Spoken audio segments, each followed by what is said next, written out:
First contact gone. Wrong Captain Maya Chen stood at the observation deck of Proxima Station, gazing at the sunset painting the colony in golden hues. After 5 years of hard work, Proxima B's first permanent human settlement had grown from prefabricated modules to a thriving community of 2,500 colonists.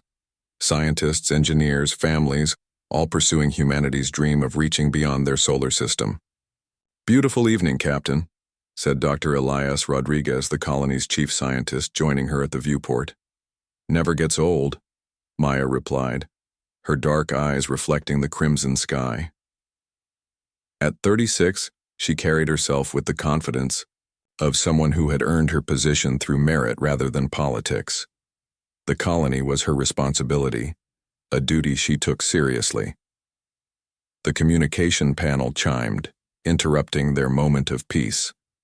Maya tapped the screen, revealing the anxious face of Lieutenant Nadia Patel, their sensor specialist.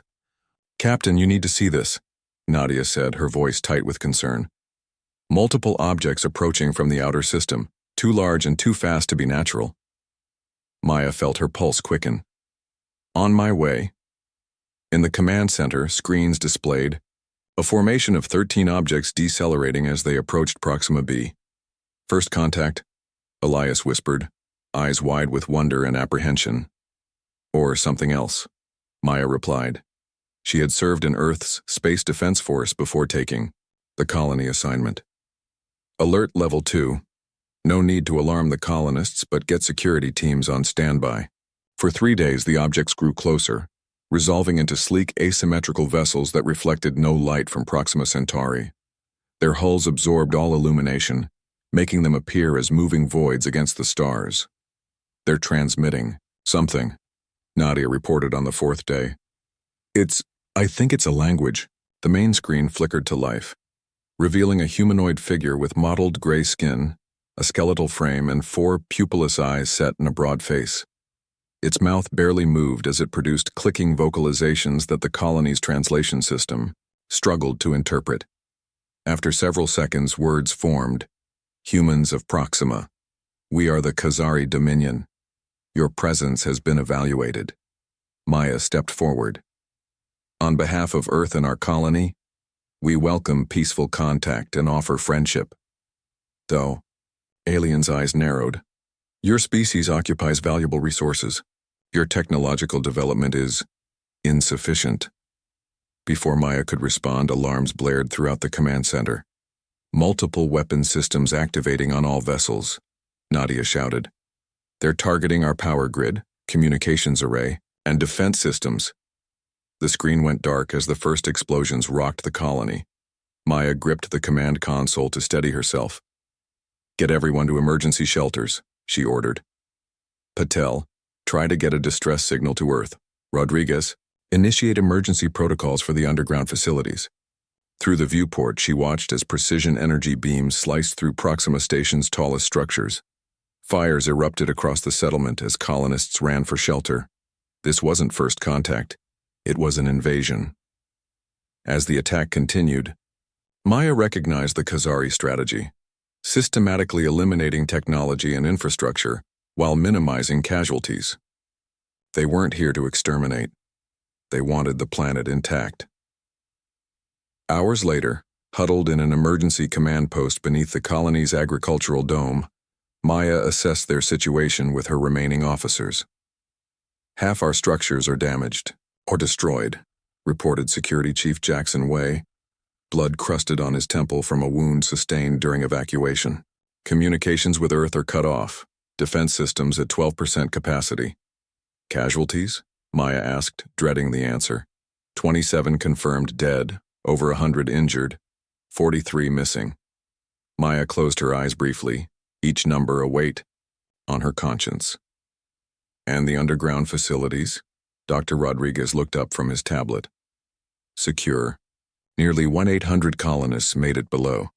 Life support functioning at optimal levels. Food and water for 3 months." "What about the rest?" Maya asked. "Scattered or captured," Way replied grimly.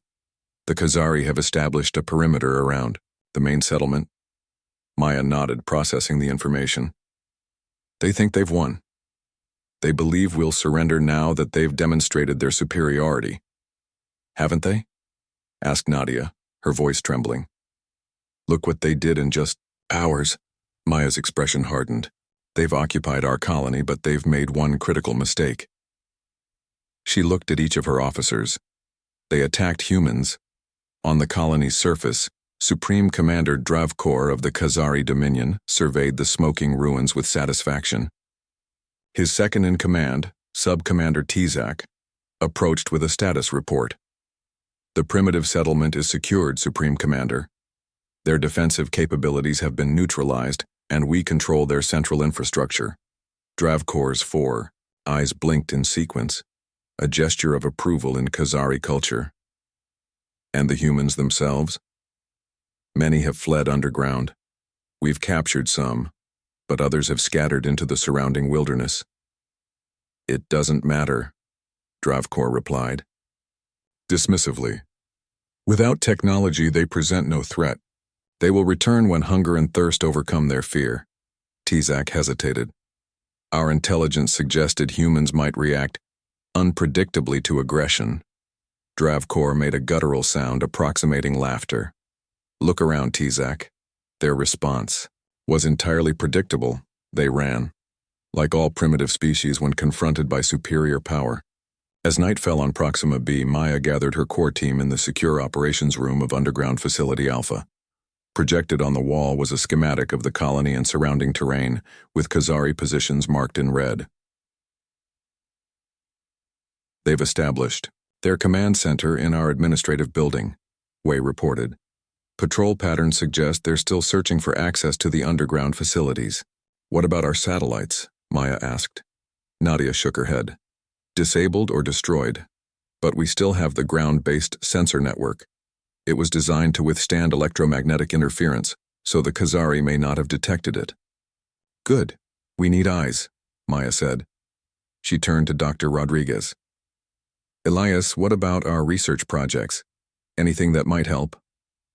The scientist considered for a moment. The quantum entanglement communication prototype. It's small, portable, and theoretically undetectable. If we can recover it from Lab 3, we might establish contact with Earth. They'll have expected a distress call, Wei pointed out. They'll be watching for conventional signals. But not quantum entanglement, Maya said, a spark of hope igniting. Wei, I need your best team for a recovery operation. What's our long-term strategy, Captain? Asked Nadia. Even if we contact Earth, help would take years to arrive. Maya looked at the faces around her, scared but resolute. We don't wait for rescue. We take back what's ours. With respect, Captain, Wei interjected. We're outmatched in every category. Weapons, technology, numbers. Not every category, Maya countered. They think they know humans based on whatever intelligence they've gathered, but they don't know what humans do when cornered. She traced a finger along the schematic. We adapt, we improvise, and we never, ever give up. As Maya outlined her plan, none of them noticed the small drone hovering outside the ventilation duct, one of many deployed by the Khazari to map the colony's infrastructure. Its sensor package recorded everything before silently returning to its masters. 2 weeks into the occupation, Supreme Commander Dravkor was growing increasingly irritated. Supply caches had been raided. Patrols reported equipment malfunctions. 3 scouts had gone missing while investigating the northern perimeter. Explain this, he demanded, projecting an image of Khazari technology, a quantum scanner, that had been found dismantled and partially rebuilt, with primitive human components. It appears the humans are studying our technology, Tizak replied, cautiously. They're not just studying it, Dravkor snapped, they're adapting it. This level of technical comprehension wasn't in their species profile. A junior officer entered the command room, bowing deferentially. Supreme Commander, we've intercepted communications from an underground human facility. They're planning to recover a device from one of their laboratories. Dravkor's mood improved instantly. Excellent. Prepare an ambush. I want prisoners for interrogation. That night, a team of Khazari soldiers surrounded Lab 3, hidden in darkness, waiting for the humans to arrive. Hours passed with no sign of activity. As dawn approached, an explosion rocked the western perimeter, drawing away half the ambush team. By the time Dravkor realized they'd been deceived, Security Chief Wei and his team had already infiltrated Lab 7, the true location of the quantum entanglement device, and disappeared back underground. In the depths of Facility Alpha, Dr. Rodriguez carefully assembled the recovered prototype. "It's intact," he confirmed, relief evident in his voice. "But we only have enough power for one transmission." Maya nodded. "Make it count." As the doctor worked, Maya addressed her growing resistance force, now over 100 strong, with more colonists volunteering daily. "The Khazari believe their technology makes them invincible," she told them. "But we have something they don't understand: human ingenuity. They expect us to surrender or die. Instead, we'll show them why attacking humans was the biggest mistake they ever made." The resistance rises. 3 months into the occupation, Supreme Commander Dravkor slammed his fist against the holographic display, causing the projection to flicker. The map of Proxima Colony was dotted with red markers, sites of human attacks, equipment failures, and missing patrols. "This is unacceptable," he roared at his command staff. "How can primitive creatures cause so much disruption?" Sub-Commander Tizak maintained a respectful distance. "Sir, they don't fight conventionally. They strike quickly and disappear. They've adapted portions of our technology for their own use." "They're vermin," Dravkor hissed. "Clever vermin, but vermin nonetheless." He studied the map, noting patterns in the attacks. "They must have a central base of operations. Find it." "We've tried, Supreme Commander. The underground network is extensive with multiple redundant systems. Many sections weren't in the colony's official records." Dravkor's eyes narrowed. "The Dominion Council grows impatient. They expected this world secured within days." He activated a communication panel. "Summon the Huntmaster. We require specialized skills." Deep within Facility Gamma, one of 3 main underground complexes now serving as Resistance headquarters, Maya Chen presided over a war council. What had begun as desperate survival had evolved into organized resistance. The room was filled with an unlikely mix of soldiers, scientists, engineers, and civilians, all united by their determination to reclaim their home. "The mineral extraction team secured another shipment of lanthanide elements," reported Li Xiu, a geologist who now led resource acquisition. "Combined with recycled components from damaged equipment, we can produce another dozen EMP devices." Maya nodded in approval.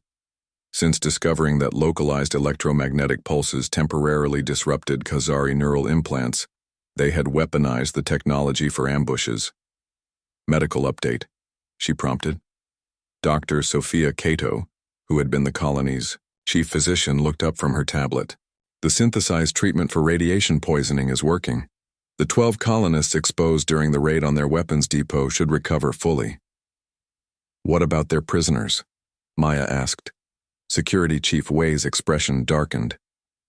"We've confirmed they're holding approximately 300 colonists in repurposed agricultural domes. Minimal food, poor conditions. They're using them as bait, hoping to draw us out." Maya felt a familiar weight settle on her shoulders. Each day brought impossible choices. "The quantum entanglement message was received by Earth," she said, changing topics. The response was brief but clear. "Help is coming, but we're talking months, not weeks. We're on our own for now." "We can't wait months," interrupted Nadia Patel, who had evolved from anxious sensor specialist to fierce resistance fighter. "Every week they establish deeper control. They're starting to mine rare minerals in the eastern sector. This isn't just an occupation, it's colonization." Maya recognized the truth in Nadia's words. "Then we escalate. It's time for Operation Prometheus." The team exchanged glances, some apprehensive, others determined.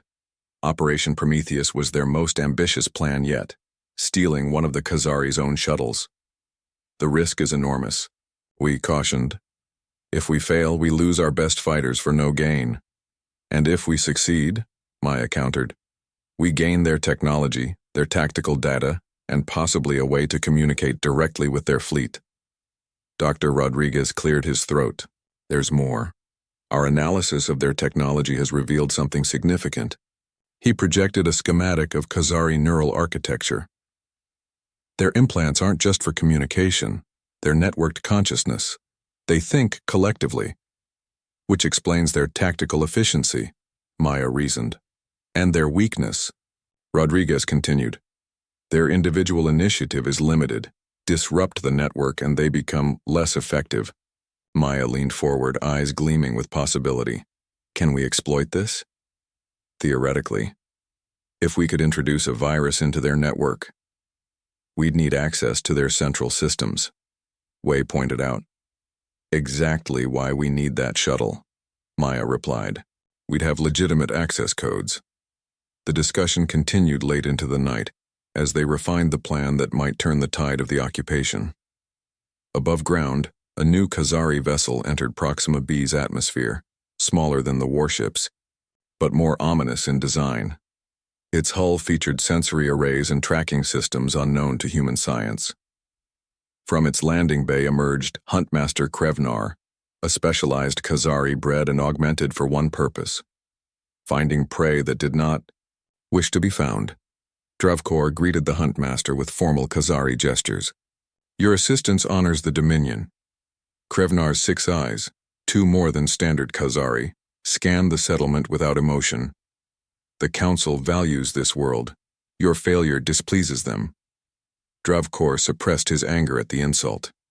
The Icho humans employ unorthodox tactics. All prey has patterns, Krevnar replied. Even the most cunning can be tracked. The Huntmaster activated an array of floating sensor drones.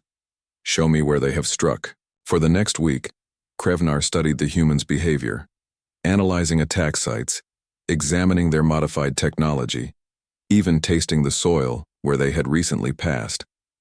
The Huntmaster's tracking skills were enhanced by biotechnology that allowed detection of trace pheromones, electrical patterns, and thermal residue. They migrate between multiple bases, Krevnar eventually reported, but their movements follow water sources. The Huntmaster projected a 3-dimensional map of underground aquifers. Here, their primary facility must be within this region. Dravkor ordered immediate preparation for a major assault. We will crush them with overwhelming force. Krevnar regarded the commander with something approaching contempt. Brute force failed you before. We will be subtler. That night, as the Resistance prepared for Operation Prometheus, Facility Gamma's sensors detected unusual seismic activity. Initially dismissed as natural tremors, the truth became apparent too late. Khazari drilling machines were tunneling toward their position. Evacuation protocol, Maya ordered as the first explosions breached the lower levels. Emergency teams to medical, everyone else to escape tunnels. Chaos erupted as Khazari soldiers poured through the breach. The Resistance fought back with salvaged weapons and improvised explosives, buying time for civilians to reach the concealed escape routes. In the command center, Maya coordinated the defense while Nadia purged their databases. Wei, status? She called over the communication system. Eastern sector cut off, came the grim reply, punctuated by weapons fire. 20 of us holding them back, but we're outnumbered. Fall back to position Omega, Maya ordered. We'll rendezvous at backup Site 3. As she prepared to evacuate, Dr. Rodriguez burst into the command center, clutching a prototype device. We can't leave this, he insisted. It's the network. Disruptor. 2 more days and it would have been operational. Maya hesitated, torn between saving her people and preserving their best chance at victory. How portable is it? The core systems fit in this case, but it needs Khazari technology to interface with their network. A plan formed in Maya's mind, desperate but with potential. Change of plans, she announced over the comm system. Wei, hold your position. Rodriguez with me. Nadia, get everyone else out. What are you doing? Nadia demanded. Improvising, Maya replied grimly. With Rodriguez in tow, Maya fought her, way toward the eastern sector, where Wei and his team were making their last stand. They arrived to find the security chief wounded but still fighting, his team reduced to 7.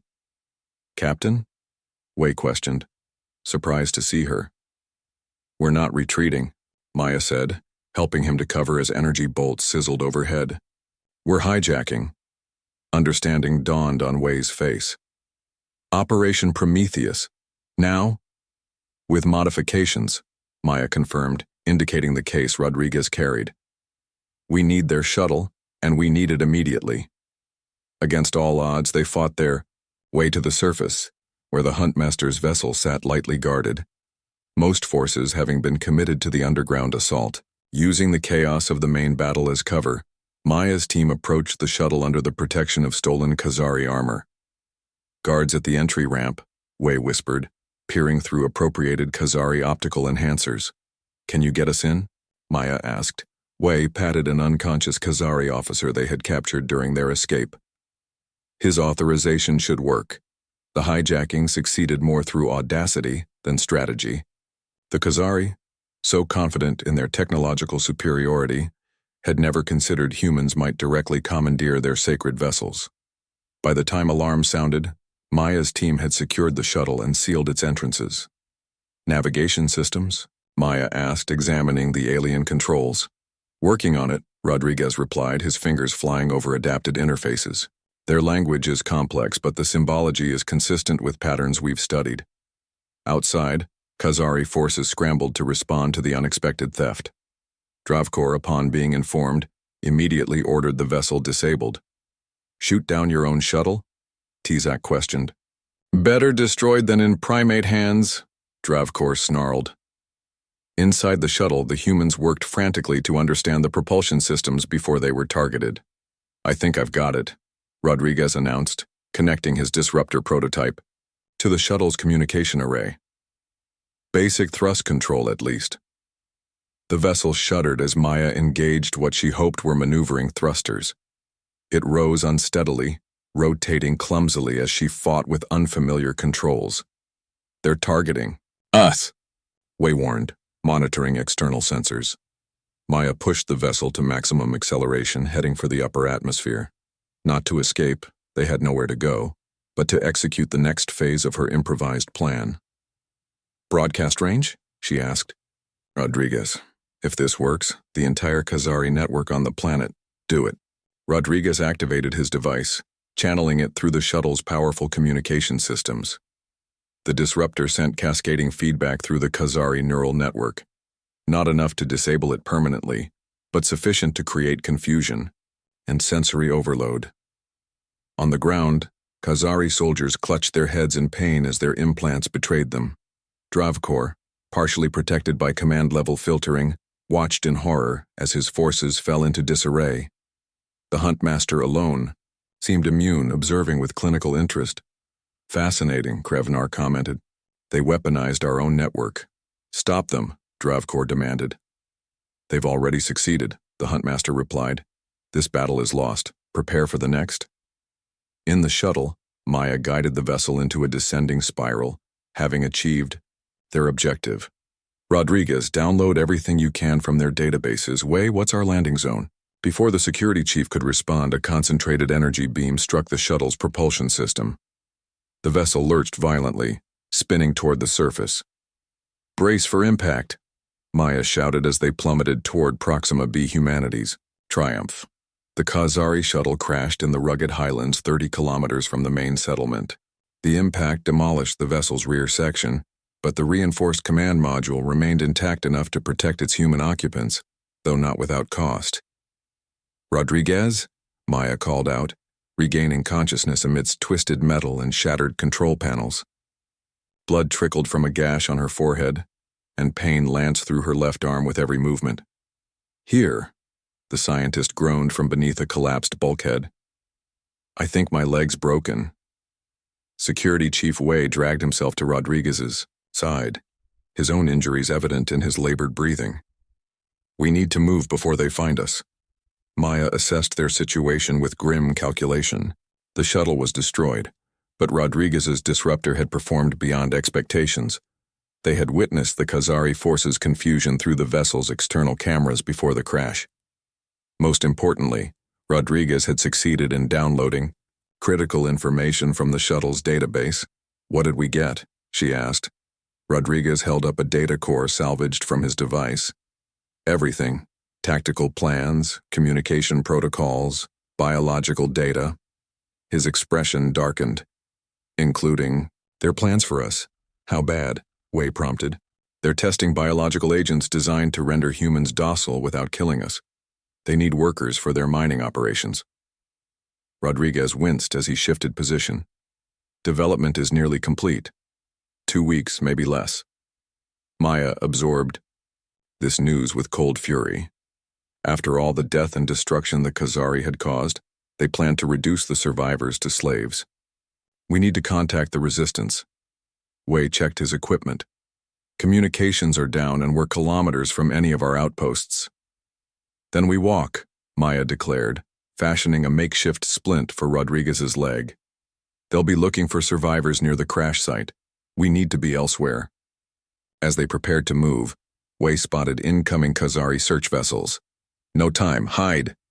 They concealed themselves in a nearby ravine as Khazari forces secured the crash site. Through stolen optical enhancers, Maya observed the Huntmaster personally, examining the wreckage, methodically analyzing tracks and traces. "This one is dangerous," she whispered. "Different from the others." For 3 days they evaded Khazari search parties, moving only at night, surviving on emergency rations salvaged from the shuttle. Rodriguez's injury slowed their progress, but the scientists never complained, focusing instead on analyzing the stolen data using portable equipment. On the 4th night, they spotted a resistance patrol and made contact. Hours later, they were safely inside Facility Beta, the Resistance's secondary headquarters. Reunited with her core team, Maya shared their discoveries. "The biological weapon changes everything," she told the assembled leaders. "We're out of time for gradual resistance. We need a decisive strike." "With what?" asked Nadia. "We lost a third of our fighters in the assault on Gamma." "With this," Rodriguez replied, projecting information from the data core. "The Khazari rely on a central command node for their neural network. It coordinates all their activities on the planet. Disrupt it permanently, and their coordination collapses." "Where is this node?" Wei questioned. "In their primary vessel," Rodriguez said, "the one serving as Dravkor's command center." The room fell silent as the implications sank in. They were discussing an assault on the Khazari's most heavily defended position. "Impossible," someone muttered. "No," Maya countered. "Difficult, but not impossible. The disruption we caused with the shuttle proved their vulnerability. Now we have complete access to their communication protocols, security measures, and biological data." She outlined a bold plan, using the stolen information to create a more powerful disruptor that could permanently disable the Khazari network, coupled with a coordinated assault from multiple directions to divide their forces. "And I'll lead a small team directly into their command vessel," she concluded. "That's suicide," Wei protested. "Not with proper preparation," Maya insisted. "Rodriguez, can you create Khazari biomarkers to fool their sensors?" The scientist considered. "With the data we have? Yes, theoretically. But the disguise wouldn't hold up to physical inspection." "It doesn't need to. Just long enough to plant the disruptor at their command node." For the next week, the Resistance prepared for what they called Operation Reclamation. Every available resource was directed toward the final assault. Engineers built weapons using salvaged Khazari technology. Medics prepared for casualties. Rodriguez worked tirelessly on both the enhanced disruptor and biological countermeasures to protect against the Khazari's planned weapon. Meanwhile, Supreme Commander Dravkor faced mounting pressure from the Dominion Council. The loss of a shuttle to primitives was unprecedented, a humiliation that threatened his position and the Khazari's reputation of invincibility. "The bioweapon deployment must be accelerated," he ordered his scientists. "End this resistance permanently." Huntmaster Krevnar, who had been tracking the human movements with increasing respect, offered a different perspective. "These humans are adaptive in ways our species profiles failed to predict. Perhaps there is value in understanding them better before eliminating their independence. Your task is to find them, not assess them, Dravkor snapped. And I have found them, Krevnar replied calmly. They gather for something significant. Their movements suggest preparation for a major action. Dravkor immediately ordered heightened security and accelerated the bioweapon timeline further. 3 days, he commanded his lead scientist. No more. The Huntmaster observed silently, 6 eyes blinking in sequence. A gesture that, in Khazari, body language indicated not approval but thoughtful reassessment. On the eve of the assault, Maya addressed the assembled resistance fighters, over 300 colonists who had transformed from scientists, teachers, and engineers into warriors. Tomorrow, we take back our home, she told them, her voice carrying through the underground chamber. Not just for ourselves, but for all humanity. The Khazari came here believing we were easy prey. They saw our technology and dismissed us as primitive. They failed to understand what truly makes humans dangerous. She paused, looking at the determined faces before her. It's not our weapons or our technology. It's our spirit. Our refusal to surrender, no matter the odds. Our ability to adapt, to overcome, to find solutions where none seem possible. Tomorrow, we teach the Khazari why attacking humans was their gravest mistake. Dawn broke over Proxima B with an unnatural quiet. Khazari patrols moved with heightened vigilance, sensing the tension in the air. In his command center, Dravkor reviewed security measures one final time. The bioweapon dispersal units are in place, reported his chief scientist. On your command, we can pacify any human within 20 kilometers of the settlement. Begin the countdown, Dravkor ordered. 1 hour. The attack came from everywhere at once. EMP devices detonated at strategic points around the settlement, temporarily disrupting Khazari communications. Resistance fighters emerged from hidden tunnels, striking at predetermined targets to draw attention away from Maya's infiltration team. Disguised with synthetic Khazari biomarkers and wearing adapted armor, Maya led a team of 6 toward the primary vessel. Rodriguez, despite his injured leg, insisted on accompanying them. Only he fully understood the disruptor's implementation. Security checkpoint ahead, Wei whispered as they approached the vessel's access ramp. Maya transmitted the stolen authorization codes. For a tense moment, nothing happened. Then the barrier field deactivated, allowing them passage. Inside the vessel, they moved with practiced precision through corridors memorized from stolen schematics. 2 Khazari technicians challenged them in a narrow passage, but Wei's team neutralized them before they could raise an alarm. Command node is 2 levels up, Rodriguez guided, consulting a portable scanner.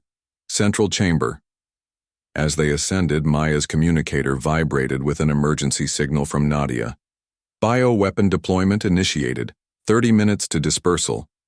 Their timeline had collapsed. Move faster, Maya ordered. They reached the upper level only to find it heavily guarded, far more than the schematics had indicated. Adapting quickly, Maya split the team. Wei, create a diversion 2 corridors east. Rodriguez and I will proceed to the target. Wei nodded grimly. Good luck, Captain. Minutes later, explosions and weapons fire drew most of the guards away, allowing Maya and Rodriguez to approach the command node, a pulsating crystalline structure surrounded by energy fields. How long? Maya asked, securing the entrance while Rodriguez worked. 5 minutes to bypassing the fields, another 3 to integrate the disruptor. Maya checked her weapon. Make it faster. Outside, the battle raged across the settlement.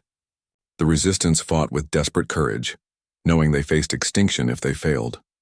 The Khazari, despite their superior technology, found themselves increasingly disorganized as coordinated EMP strikes disrupted their neural network in rolling waves.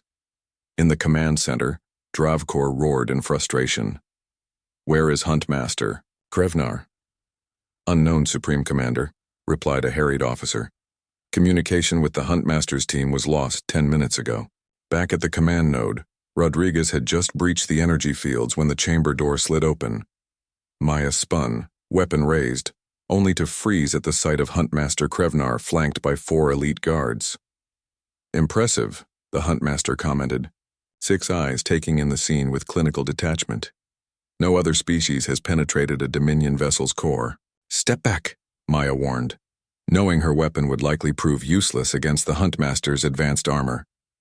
Krevnar made a gesture, and the guards lowered their weapons, surprising both humans. You misunderstand my presence, Captain Chen.